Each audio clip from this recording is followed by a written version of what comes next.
വിനായക ചതുർത്ഥി തണ്ണീർമുഖം കണ്ടാംകുളങ്ങര ഭഗവതി ക്ഷേത്രത്തിൽ അഷ്ടദ്രവ്യ മഹാഗണപതി ഹോമം നടത്തി.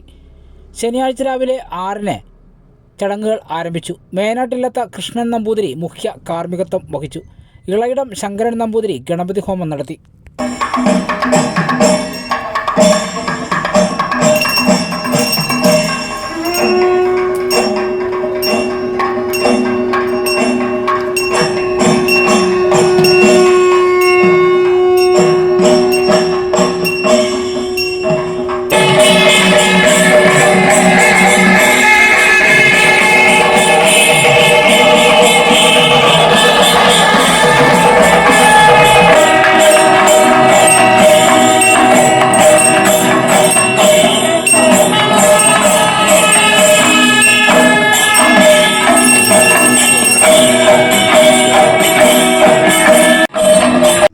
ചടങ്ങുകൾക്ക് Devaswom president Sasidharan S Arackal, vice president K G. Bhaskar, secretary D. Rameshan, joint secretary Pradeep Kumar, treasurer Purushothaman Nair, committee അംഗങ്ങളായ നന്ദകുമാർ CS, അപ്പുക്കുട്ടൻ നായർ, മോഹനൻ നായർ തുടങ്ങിയവർ നേതൃത്വം നൽകി.